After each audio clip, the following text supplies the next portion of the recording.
পোকামাকড় আছে বা কি ধরনের এখন আক্রমণ কি পর্যায়ে যেতে পারে। তো আমরা সেটা সাধারণত আমরা শনাক্ত করার জন্যই আমরা এই আলোক ফাঁদটা করে থাকি। আর আলোক লাগানো হয়েছে এখানে আমরা একটু অন্ধকার হলে বাল্ব জ্বলিয়ে দিব।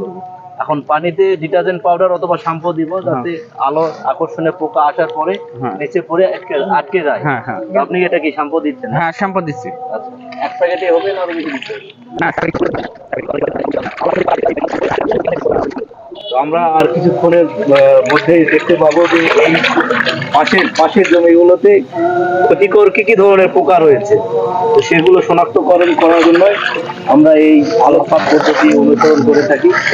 এই মাঠে কি ধরনের ক্ষতিকর পোকাগুলো আছে সবগুলো আজকে আমরা এখানে পরীক্ষা করবো। বিশেষ করে আমাদের এ সময়ে আমাদের এই যে বাদামি গাছ ফড়িং বা আমরা আমাদের আঞ্চলিক ভাষায় যেটা কারেন্ট পোকা বলি, সেটা এখানে যদি উপস্থিতি হয় তাহলে আমরা বুঝতে পারবো যে আমাদের বাকি জমিগুলোতেও এই পোকার উপস্থিতি আছে। এটা একটা দেখার আমাদের শনাক্ত করার একটা বিষয়। আর যদি আমাদের এখন যদি কম সংখ্যা আছে তাহলে আমরা সেটা অগ্রিম কিছু আমরা স্প্রে করতে পারি। কিন্তু যদি আমাদের পোকা উপস্থিতি দেখতে পাই তাহলে কি হবে যে আমাদের এখনই আমাদের স্প্রেটা জরুরি হয়ে যাবে। আপনারা দেখতে পাচ্ছেন যে এই যে আলোক ফাঁদ পদ্ধতির দ্বারা আমরা পোকা শনাক্ত করব। তো আমাদের একজন লেডি অফিসার রয়েছেন আরিফা খাতুন, ওনার মুখে আমি শুনবো যে আলোক ফাঁদটি আমরা কেন করব বা এটা করা আমাদের কেন জরুরি, এটা আমরা কি জন্য এটা করব, এটার কাজ কি, যদি কিছু বলতেন এই বিষয়ে। আসসালামু আলাইকুম।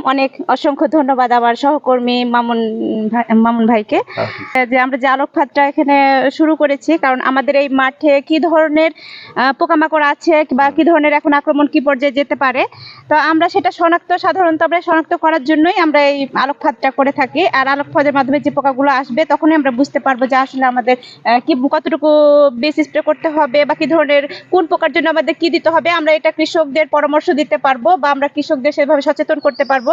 এবং আমরা এখানে কৃষকদের উপস্থিত করে কিন্তু আমরা এই আলোক ফাঁদের আয়োজনটা করেছি।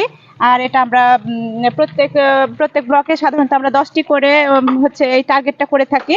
একটা সিজনে আমরা এভাবে করে থাকি, এই কাজটা করে থাকি আমরা এই আলোক ফাঁদের মাধ্যমে পোকা শনাক্তকরণের জন্য। তো আপনি কি মনে করছেন যে এখানে কি কারেন্ট পোকা আসার সম্ভাবনা আছে? কারেন্ট পোকা কি আলোর প্রতি আকৃষ্ট হয় এই বিষয়ে? হ্যাঁ, এটা কিন্তু আকৃষ্ট হয়। ওটা যেখানে আলো দেখতে পায় সেখানেই কিন্তু এই কারেন্ট পোকাটা আকৃষ্ট হয়ে চলে আসে এবং আমরা দেখতে পাই। আমরা দেখলে তখনই আমরা তাৎক্ষণিক আমরা কৃষকদের মাধ্যমে আমরা প্রচার করি যে আপনারা কারেন্ট পোকার উপস্থিতি লক্ষ্য করা যাচ্ছে, আপনারা এখন এটা আপনারা কীটনাশক স্প্রে শুরু করে দেন। আমরা কিন্তু এভাবে তাদেরকে পরামর্শ দিয়ে থাকি এবং আমরা লিফলেট বিতরণ করি, আমরা আরো সচেতনতা বাড়াই। কিন্তু কারেন্ট পোকা যেটা এখন মহামারী আকার ধারণ করে, যে হপার রান হয়ে যায় পুরো মাঠ, তো এই আলোক ফাঁদে মূল উদ্দেশ্যটা কি আমরা কারেন্ট পোকা অবশ্যই যদি থাকে তাহলে এখানে আসবে? হ্যাঁ, অবশ্যই আসবে। যদি কারেন্ট পোকা এখানে থেকে থাকে তাহলে অবশ্যই আলোতে আকৃষ্ট হয়ে অবশ্যই আসে। তো আপনারা জানলেন আসলে কারেন্ট পোকা কিন্তু আলোর প্রতি খুবই আকৃষ্ট হয়। আলো দেখলে আপনারা দেখবেন যে বাড়ির বারান্দায় বা বাড়ির ছাদের নিচে যদি আপনাদের বাল্ব জ্বালানো থাকে দেখবেন সেখানে অনেক কারেন্ট পোকার উপস্থিতি থাকে। তো কারেন্ট পোকা আসলে আলোর প্রতি খুবই আকৃষ্ট হয়।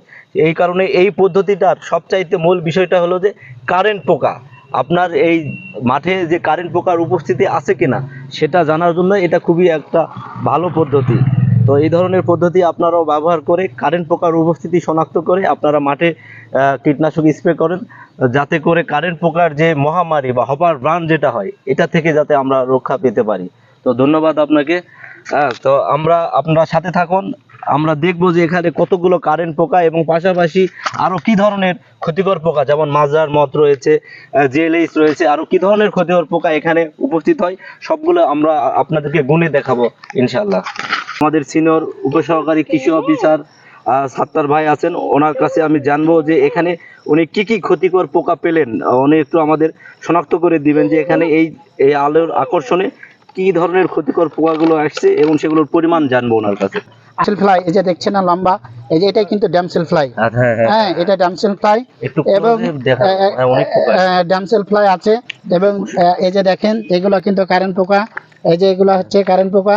এবং আমাদের জিলেট পেয়েছি এবং আমাদের থ্রিপস পাওয়া গেছে, সে সাথে মাজরার মত আছে।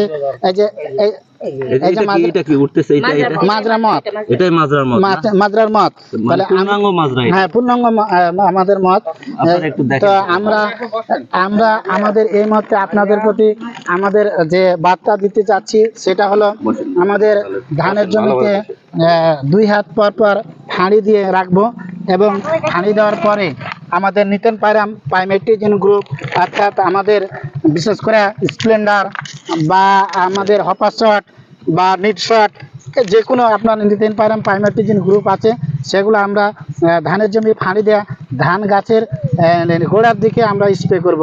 এবং আমাদের খেয়াল করতে হবে যে আমাদের গাছগুলা সম্পূর্ণটা যেন ভিজে যায়, তাহলে আমরা আমাদের জমির যে ধান খেতে আমরা এখন দেখেন যে অনেকগুলা কিন্তু আমাদের কারেন্ট পোকা আমাদের মাঝে আমরা দেখতে পাচ্ছি। এই যে দেখেন, এইগুলা কিন্তু কারেন্ট পোকা। তাহলে আমাদের কথা হলো যে এই যে একটা ছোট ঘাস ফড়িং আছে, তা আমাদের যে ক্ষতিকর পোকা সেগুলা কিন্তু যতগুলাই ক্ষতি করুক, কিন্তু কারেন্ট পোকার সমান অন্য পোকা কিন্তু ক্ষতি করতে পারে না। কারণ কারেন্ট পোকা এমন এক পোকা যে আমাদের খড় পর্যন্ত ধানের আমাদের বিনষ্ট করে দেয়। তাই আমাদের মেসেজ, অর্থাৎ সারা বাংলাদেশে কৃষি সম্প্রসারণ অধিদপ্তর কর্তৃক আমাদের মেসেজ যে আমরা যেভাবে হোক কারেন্ট পোকা দমন করব, অর্থাৎ বাদামি গাছ ফড়িং আমরা আমাদের ধানের জমিতে যেন বান না করতে পারে, এই জন্যই আমরা আপনাদের এরকম প্রত্যেক জায়গাতেই, অর্থাৎ বিশেষ করে আমাদের এই হাজিনগর ইউনিয়নে আমরা বিভিন্ন মোড়ে আমরা আজকে এই যে আলোক ফাঁদের মাধ্যমে এই পোকা যেহেতু আলো আকৃষ্ট করে, সেই হিসাবে দেখতে পাচ্ছেন, দেখেন এই যে দেখেন যে আমাদের অনেকগুলাই পোকা কিন্তু আমাদের মাঝে কি উপস্থিত হয়েছে, তাই না? এই যে কারণ কি পরিমাণে আসছে এখানে, ক্ষতির সম্ভাবনা আছে। দেখেন যে আমাদের এই পোকা যদি 10টা নিম্ফ আমাদের দেখতে পায়, তাহলে কিন্তু 8 থেকে 10টা হলে কিন্তু আমাদের কি করতে হবে, যে বিষ স্প্রে করতে হবে। পূর্ণাঙ্গ পূর্ণাঙ্গ যদি পোকা আমরা দেখতে পাই, দেখেন যে 2-4টা মা পোকা, তো আমাদের এখানে তো অনেকগুলা 2-4টার বেশি আছে, কি দেখছেন না? হ্যাঁ, এখানে যে দেখেন যে আমাদের এখানে 2-4টার বেশি আছে, অর্থাৎ আমাদের এখন উপযুক্ত সময় হয়েছে যে আমাদের প্রথম একটা স্প্রে জমিতে দিয়ে ফেলা, এবং 4 ঢাপ পানিতে আমরা এটা স্প্রে করব। অনেকে 2 ঢাপ দেয়, কিন্তু সেখানে কিন্তু প্রত্যেক গাছের গোড়াতে কি হয় না, পৌঁছে যায় না। ধান গাছের গোড়া আমরা মাঝে মাঝে পর্যবেক্ষণ করব, কারণ আমরা আমাদের পরিচর্যা প্রায় শেষের পথে। উপরি সার আমরা ইউরিয়া সার প্রয়োগ বন্ধ করব, তাহলে আমাদের যদি প্রয়োজন লাগে পরিমিত সার আমরা পটাশ সার স্প্রে করব। যাই হোক, আমি সকলের সুস্বাস্থ্য ও মঙ্গল কামনা করে আমি আমাদের আজকের এই আলোচ্য বিষয়, বিশেষ করে আলোক ফাঁদের যে ব্যবস্থা, এটা আমরা অব্যাহত রাখবো, এবং আপনাদের মাঝে আমরা মেসেজ দিচ্ছি যে আমরা এই আমাদের জমিতে এখনই প্রথমত আমরা একটা কারেন্ট পোকার বীজ স্প্রে করব। বুঝতে পারছেন তো, কারেন্ট পোকা কিন্তু এখানে উপস্থিত আছে। এখানে কারেন্ট পোকার উপস্থিতি লক্ষ্য করা যাচ্ছে। আপনারা চিনেন কি? একটু ভালোভাবে খেয়াল করেন, দেখেন এই যে দেখেন উড়ে যাচ্ছে হাত দিলে, এগুলো কিন্তু কারেন্ট পোকা। চিনতে পারছেন? তাহলে কি বুঝলেন, কারেন্ট পোকা কিন্তু জমিতে বিদ্যমান আছে। তাহলে আমাদেরকে অবশ্যই এখনই স্প্রে করতে হবে। হ্যাঁ, ওই যে বীজ দিতে হবে পাইমেট্রোজিম প্লাস নিতেন পাইরাম, এই দুটা গ্রুপের সমন্বয়ে যে বীজটা, বিভিন্ন কোম্পানির বিভিন্ন নাম আছে। হ্যাঁ, পাইমেট্রোজিম প্লাস নিতেন পাইরাম, দেখবেন যে ব্র্যাকেটে লেখা আছে, ফার্স্ট ব্র্যাকেটে, এই লেখাটা ইনশিওর করে কিনবেন।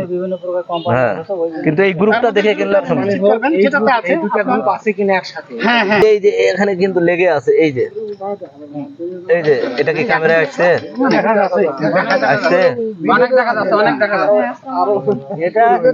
এই জিনিসটা যদি ওই জমির আরো নিয়ে যাওয়া যেত। আমরা এখানে 3টি ক্ষতিকর পোকা পেয়েছি। 1 নম্বরে আছে বাদামি গাছ ফড়িং, 2 নম্বরে রয়েছে মাজরা, এবং 3 নম্বরে রয়েছে সবুজ পাতা ফড়িং।